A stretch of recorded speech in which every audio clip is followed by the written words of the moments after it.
esteja convosco. Ele está no meio de nós. Proclamação do Evangelho de Jesus Cristo segundo Lucas. Glória a vós, Senhor. No 6º mês, o anjo Gabriel foi enviado por Deus a uma cidade da Galileia chamada Nazaré, a uma virgem prometida em casamento a um homem chamado José.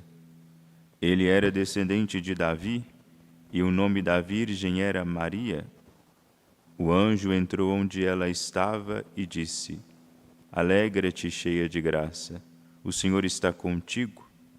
Maria ficou perturbada com estas palavras e começou a pensar qual seria o significado da saudação. O anjo então disse-lhe: Não tenhas medo, Maria, porque encontraste graça diante de Deus. Eis que conceberás e darás à luz um filho, a quem porás o nome de Jesus. Ele será grande, será chamado Filho do Altíssimo, e o Senhor Deus lhe dará o trono de seu pai, Davi. Ele reinará para sempre sobre os descendentes de Jacó, e o seu reino não terá fim. Maria perguntou ao anjo: Como acontecerá isso, se eu não conheço homem algum? O anjo respondeu: O Espírito virá sobre ti, e o poder do Altíssimo te cobrirá com sua sombra. Por isso, o menino que vai nascer será chamado Santo, Filho de Deus. Também Isabel, tua parenta, concebeu um filho na velhice. Este já é o 6º mês daquela que era considerada estéril, porque para Deus nada é impossível. Maria então disse: Eis aqui a serva do Senhor, faça-se em mim segundo a tua palavra. E o anjo retirou-se. Palavra da salvação. Glória a vós, Senhor. Caríssimos irmãos e irmãs, estamos já praticamente às portas do Natal. Estamos às portas de celebrar este dia em que se cumpriu a profecia, em que, de fato, Deus deu o seu sinal.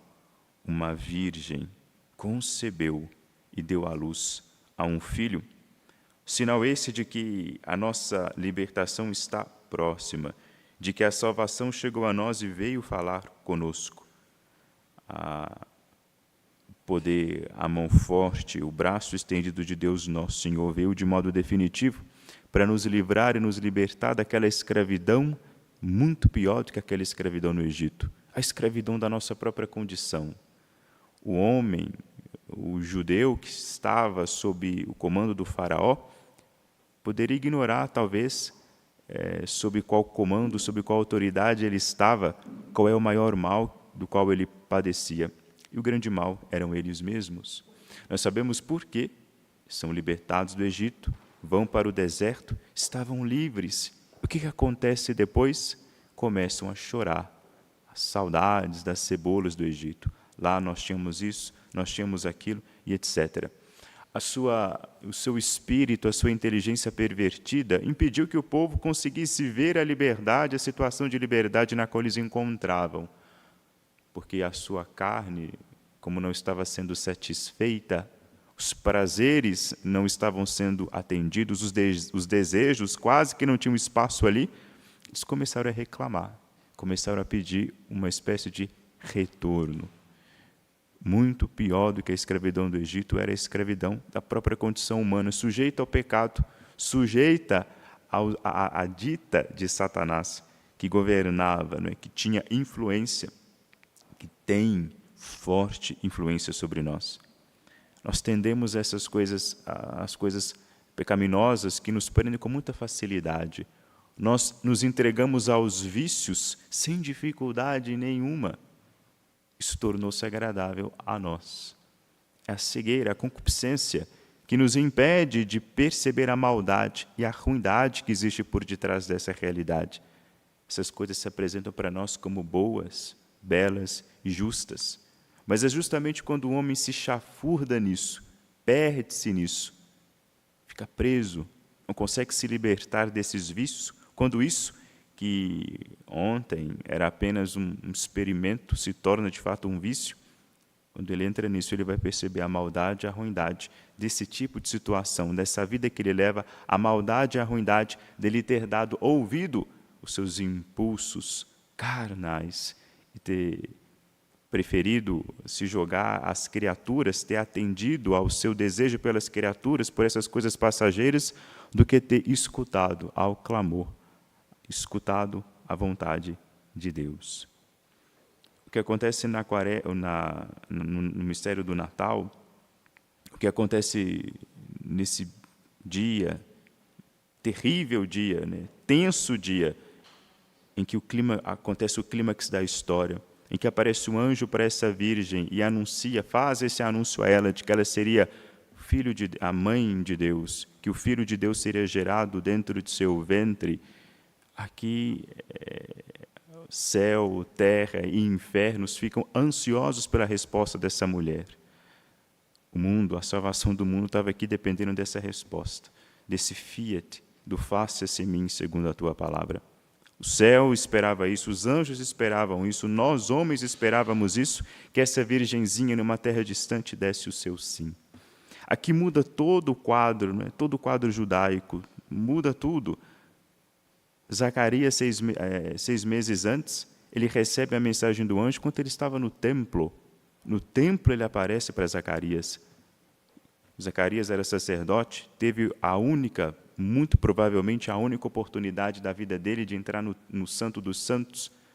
Quando ele entra lá, que era um lugar vazio, era um quarto escuro, que antigamente ele guardava essa arca, porém a arca não estava mais lá. Um bom tempo atrás ela havia sido perdida, roubada, enfim.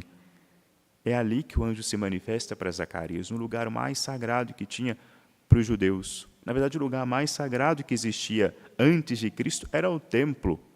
Mas agora, Cristo, o anjo, vai aparecer numa terra longínqua, numa terra distante, para uma virgenzinha, para uma jovem chamada Maria.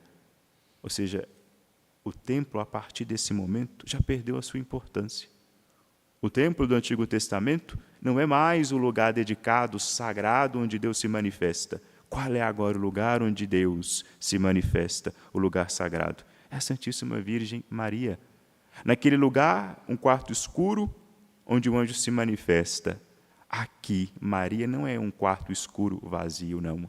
Ela se torna a arca da aliança. Ela se torna o lugar que porta dentro de si o próprio elo, a própria aliança se encarna. Deus, quando liberta o povo do Egito, ele faz com eles uma aliança. Olha, vocês me sirvam, que é uma coisa mais do que justa. Vocês me sirvam e eu sustentarei vocês. Se vocês verem o Antigo Testamento, toda a trama gira em torno disso. Quando o povo obedece a Deus, eles vivem numa situação de bonança. Quando eles rompem com a aliança, vem as guerras, vem a conquista. Mas, aí que está. O povo de Israel é um povo que foi conquistado desde o início. Nunca foi um povo dependente. Nunca foi dependente.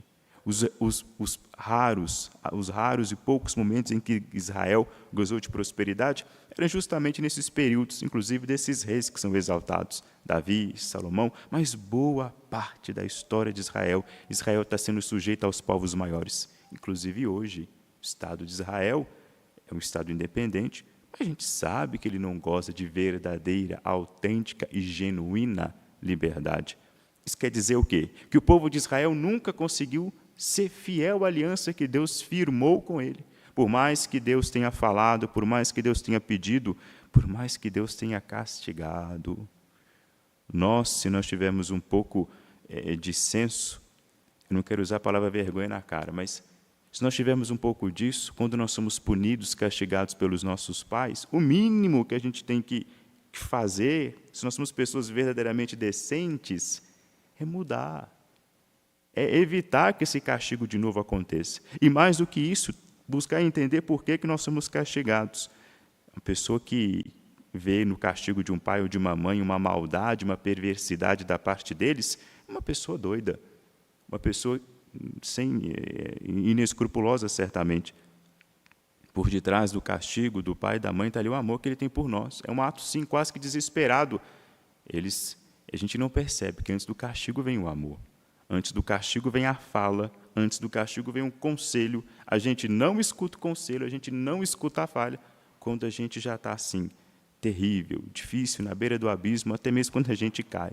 Aí vem sobre nós o castigo.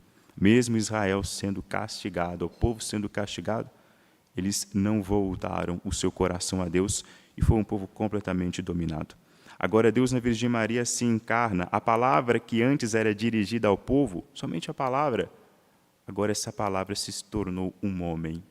Aquilo que Deus dizia vira carne.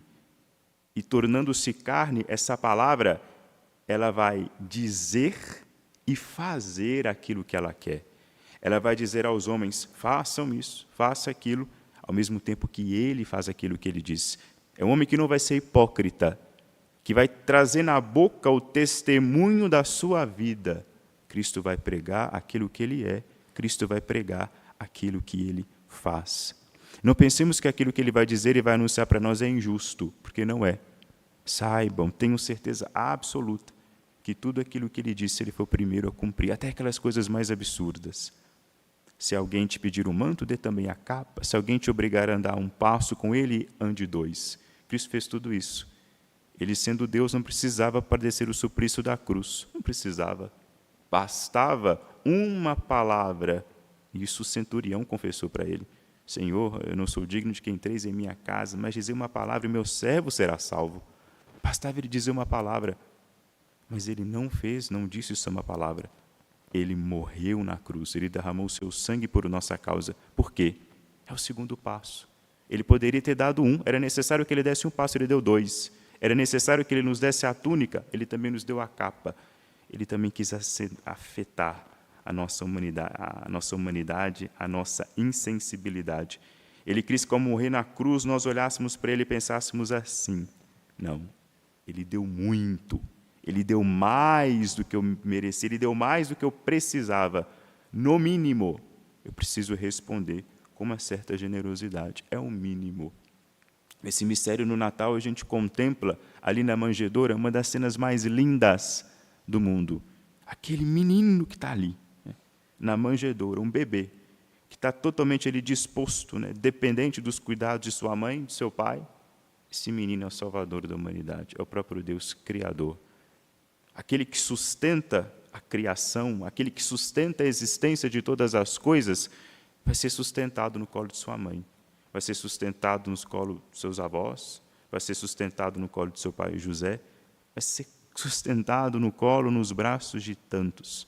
Mal eles sabendo, mal eles tendo a capacidade, vamos tirar somente a sua mãe dessa jogada, mal tendo eles a noção de quem era aquele quem eles seguravam no braço, quem era aquele que estava ali na manjedoura, quem que é aquela criança que ali agora balbuciava, que ainda não falava, que aquela criança era a própria palavra, a sabedoria de Deus. Importa para nós ter isso, importa para nós ter essa consciência e olhar com certeza para o Cristo, sabendo que Ele é Deus. É isso que faz, é isso que importa para nós. Se eu não creio que Jesus Cristo é verdadeiramente Deus, a minha fé não vale de nada. Cristo é Deus. Se eu não creio que Ele é Deus, se Ele não é Deus, eu não preciso dEle.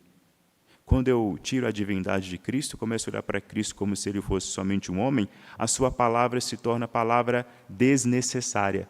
Importante, bonita, mas desnecessária. Não é necessária para mim. Eu não posso olhar para Cristo como se Ele fosse um sábio meramente, ou somente um mestre. Não posso. Porque se Ele for meramente um sábio ou um mestre, a sua palavra torna-se sugestão. Aristóteles é sapientíssimo, Sócrates, sapientíssimo, Platão, a mesma coisa. São homens inteligentes, muito inteligentes, inclusive que compuseram um corpo doutrinário, uma filosofia tão sólida que nós bebemos e vivemos de acordo com ela até hoje. Tudo que se escreve, tudo que se diz com relação a isso, vai dizer um filósofo aí brasileiro, é nota de rodapé desses homens. Mas eu não estou obrigado a escutá-los. Se eu não escuto um ou outro, o que vai acontecer comigo? É importante, é bonita, mas não é necessária. Se eu coloco nosso Senhor Jesus Cristo no mesmo patamar que eles, eu começo a entender que aquilo que Ele disse no seu Evangelho é um mero conselho. não tem nada de constitutivo. Não. Tudo aquilo que ele disse no seu evangelho compõe a realidade. É verdade, é de fato, é determinante e é necessária. Necessária para quê? Para que eu viva e eu não morra. Se eu não escuto a sua palavra, se eu não escuto e não sigo aquilo que ele me disse, eu morro. Eu morro. Eu não morro se eu não escutar Aristóteles. Eu não morro se eu não entender a metafísica dele. Eu não morro se eu não entender Sócrates.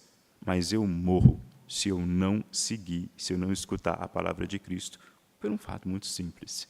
Ele é Deus. Tudo aquilo que está no Evangelho, tudo aquilo que ele nos pede, é necessário.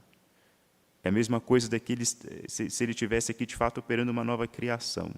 Quando ele diz, isso eu disse ontem, quando ele diz que o matrimônio, quando o homem e a mulher se unem em matrimônio, eles formam uma só carne, ele não está fingindo, ele não está fazendo analogia, ele não está dizendo, vamos fingir e fazer de conta, não, ele está determinando. Homem e mulher se casaram, acabou, é uma só carne.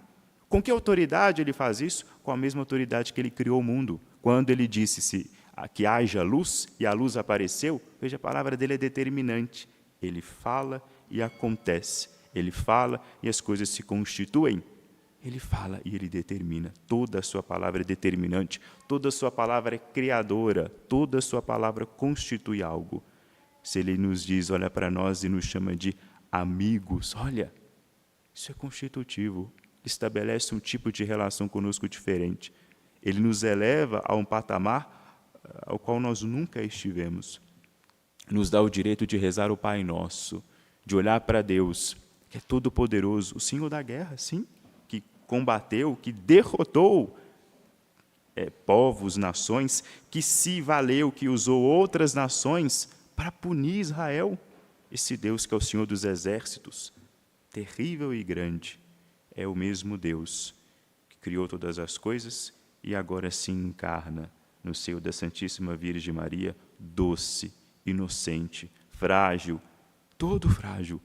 Por que ele se faz frágil? Por que disso? Para vir de encontro com a nossa fragilidade.